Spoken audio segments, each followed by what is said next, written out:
ایک دوسرے کی خوبیاں بیان کرو، خرابیاں نہیں. ایک دوسرے کی خوبیاں بیان کرو، خرابیاں نہیں، کیونکہ خوبیوں کا لین دین ہے، خوبیوں کا لین دین ہے.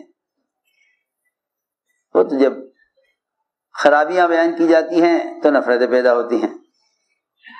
ہماری مشکل یہ ہے کہ خرابی بیان ہو جاوے تو نفرت ہو جاتی ہے، اور کسی کی خوبی بیان کر دو تو حسد ہو جاتا ہے. کیا خوبی بیان کرو کسی کی تو حسد ہو جاتا ہے. یہ کیوں جی؟ آپ نے خوبی کی بیان کی ان کی. صحابہ کرام، حضور اکرم صلی اللہ علیہ وسلم صحابہ کے سامنے صحابہ کے فضائل بیان کرتے تھے،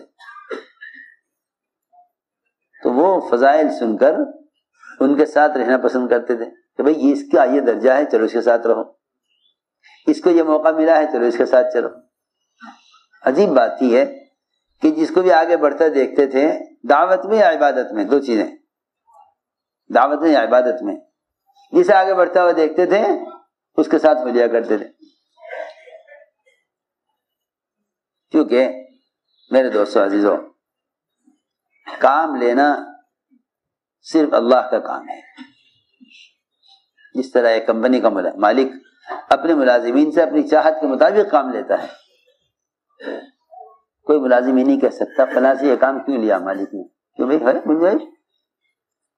ایک آدمی کے 4 نوکر ہیں، اور سنو تو صحیح، ایک آدمی کے 4 نوکر ہیں گھر پہ، تو وہی تو جانتا ہے نا مالک کس سے کیا کام لینا ہے. کیوں بھائی؟ سب کیا ہیں؟ 4 غلام ہیں، 4 ملازم ہیں. مالک جانتا ہے کس سے کیا کام لینا ہے. المولا یستخدم العبید حیث ما یشاء، جس طرح چاہے گا اپنے غلاموں سے کام لے گا. وہ جانتا ہے کہ میرے ذہن میں جو کام آ رہا ہے اس کو ان میں سے کون سا کر سکتا ہے، اس کو ان میں سے کون سا کر سکتا ہے. تو کیا کہیں گنجائش ہے اس کی کہ ایک غلام دوسرے غلام سے لڑے کہ بھئی آپ یہ کیوں کر رہے ہیں؟ بھئی مجھے میرے مالک نے اس کے کرنے کا حکم دیا اس لیے کر رہا. جس طرح ایک مالک اپنے غلاموں میں سے اپنی چاہت کے مطابق کام لینے کے لیے اپنے غلاموں میں سے منتخب کرتا ہے، اس طرح اللہ رب العزت بھی فرشتوں میں سے، انسانوں میں سے اپنے کام کے لیے خود منتخب کرتے ہیں. تو ضرورت ہی نہیں ہے، گنجائش ہی نہیں اس کی کہ آدمی اس بات پر لڑے جھگڑے یا حسد کرے. اللہ کی تقسیم ہے. کیا آپ کسی جگہ لڑ سکتے ہیں کہ آپ کے پاس اتنا مال کیوں ہے؟ مجھے اللہ نے دیا. جھگڑنا ہے تو کسی جگہ جھگڑو دینے والے سے. اور بات یہی ہے کہ حسد کرنا اللہ کی تقسیم سے اختلاف کرنا ہے. حسد کرنا اللہ کی تقسیم سے کیسی آسان بات ہے. حسد کرنا اللہ تعالیٰ کی تقسیم سے اختلاف کرنا ہے. تو نے اسے چیز کیوں دی ہے؟ تو پھر اللہ تعالیٰ حسد کرنے والے کو تو محروم کر دیتے ہیں، اور جسے حسد کیا جاتا ہے اس کو اور دے دیتے ہیں. ہاں، اس کو اور دے دیتے ہیں. عجیب بات ہے. حسد کرنے والا تو محروم ہو جاتا ہے، اور محسود کو اور نواز دیتے ہیں. حاسد کو محروم کر دیتے ہیں. حاسد یحرم والمحسود یترقى. محسود یترقى والحاسد یحرم. کیونکہ حسد کرنا اللہ کی تقسیم سے اختلاف کرنا ہے. اس لیے فرمایا لا تحاسدوا، ایک دوسرے کی خوبی پر حسد مت کرو. حسد کرو گے تو بغض کرو گے، بغض کرو گے تو تمہارے ایک دوسرے سے چہرے پھر جائیں گے. حدیث میں عجیب یہ ترتیب ہے، لا تحاسدوا ولا تباغضوا ولا تدابروا. ہاں، پہلے تحاسد، پھر تباغض، پھر تدابر. پہلے حسد ہوگا، پھر نفرت ہوگی، پھر تمہارے ایک دوسرے سے رخ پھر جائیں گے. اللہ، کیسی عجیب بات ہے.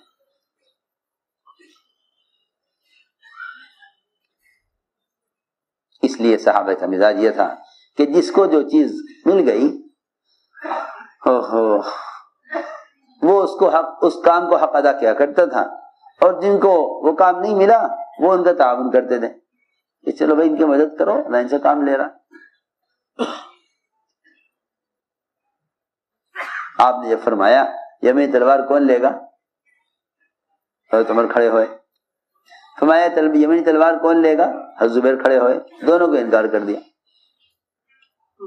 میں کون لے گا اس کا حق ادا کرے، حق ادا کرنے کے نام سے ڈر گئے دونوں۔ جی ہاں، تیسرے سوال پر آیا یہ، پہلے کے 2 سوال میں حق کا ذکر نہیں ہے، تیسرے سوال میں حق کا ذکر ہے کہ اس تلوار کا حق ادا کون کرے گا۔ جو حق ادا کرنے والی بات آئی، ہمیشہ یاد رکھنا کہ پرانے وہ ہوں گے جو حق ادا کرنے سے ڈریں گے۔ ارے سن رہے، سو رہے، پرانے کون ہوں گے، حق ادا کرنے سے ڈریں گے۔ پرانے وہ ہوں گے جو حق ادا کرنے سے ڈریں گے، اور نئے وہ ہوں گے جو مطالبہ کریں گے کہ لاؤ جی ہمیں دو، ہم کریں گے۔ ہاں، پرانے حق ادا کرنے سے ڈریں گے۔ جی ہاں، مخلص ہے نا، مخلصین ڈرتے ہیں کہ بھائی ہمارے بس کی بات نہیں حق ادا کرنا، تو یہ دونوں پیچھے ہٹ گئے ڈر کر، حضرت عمر اور حضرت زبیر۔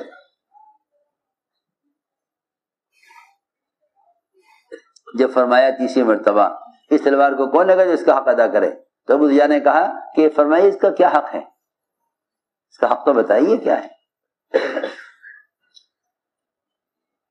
اس کا حق فرمائیے کیا ہے۔ ابو دجانہ کھڑے ہوئے، آپ نے تلوار ان کو دے دی، یہ لے کر چلے میدان کی طرف۔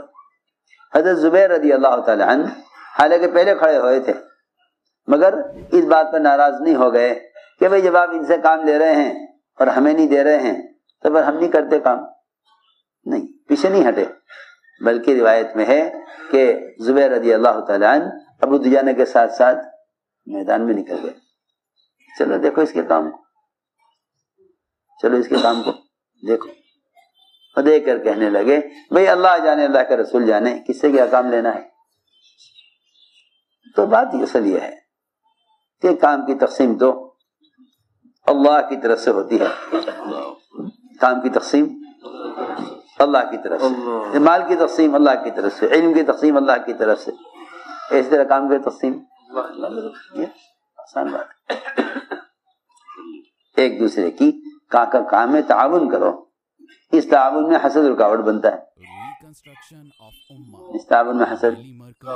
میں نے تو ساری بات آج مجھے صرف یہ سمجھانی تھی کہ بھئی دیکھو امر معروف اور نہی منکر، اس کے فریضے کی ادائیگی کا جو طریقہ ہے وہ تبلیغ کا اصل کام ہے۔ کتابیں لکھ لینا، کاپیاں بھر لینا، اس سے کوئی فائدہ نہیں، وہ تو کچھ بات اس لیے کہی جاتی ہے تاکہ اس کے مطابق کام ہو۔ نقل و حرکت کے ذریعے لوگوں کو دعوت دے کر منکر کے ماحول سے نکالنا، معروفات کے ماحول میں لانا، یہی میں کیا بتاؤں آپ کو، حقیقت جہاد ہی یہی ہے۔ جو لوگ سمجھتے ہیں کہ قتال ہی جہاد ہے، انہیں جاننا چاہیے کہ جہاد ہی یہی ہے، جہاد ہی یہی ہے کہ تم منکر کے ماحول سے، شرک اور کفر کے ماحول سے لوگوں کو نکال لاؤ، جہاد ہی یہی ہے، جہاد ہی یہی۔ اسی لیے علماء نے جہاد باللسان کو افضل قرار دیا ہے، جہاد باللسان کو افضل قرار دیا ہے کہ زبان سے جہاد، کیا مطلب زبان سے جہاد کرنا؟ میں کیا بتاؤں آپ حضرات کو، لوگ زبان کے جہاد سے مناظرے کو سمجھتے ہیں، زبان کا جہاد مناظروں کو سمجھتے ہیں۔ میں کچھ کہنا چاہتا ہوں، میری بات توجہ چاہتی ہے۔ اس زمانے میں لوگ مناظرے کو سمجھتے ہیں یہ جہاد باللسان ہے، سن رہے بات؟ حالانکہ مناظرہ جو ہے وہ تو مقابلہ کر کے مقابل کو مغلوب کرنا ہے۔ اس طرح مقاتلے سے لوگ مغلوب ہو جاتے ہیں، ایسے مناظرے سے مغلوب ہو جاتے. دیکھو میں کچھ کہہ رہا, میری بات بہت توجہ چاہتی ہے, جیسے مقابلے سے لوگ مغلوب ہو جاتے ہیں, ایسے ہی مناظرے سے بھی مغلوب ہو جاتے ہیں. کہ آپ دلائل سے اپنی بات سمجھا کر کہ ہاں بھائی یہ ہار گئے یہ جیت گئے, تو بھائی ہار جیت کا کوئی فائدہ ہے؟ میں کچھ کہنا چاہتا ہوں, ہار جیت کا کوئی فائدہ ہے؟ جو ہار گئے وہ ہدایت پر تو نہ آئے نا, جو ہار گئے وہ ہدایت پر تو نہ آئے. الذی ہزم هل اهتدى نہیں. جی ہاں, کسی کا محزوم ہو جانا نصرت نہیں ہے دین کی, بلکہ اس محزوم کا اسلام میں داخل ہو جانا نصرت ہے. میں کچھ کہنا چاہتا ہوں,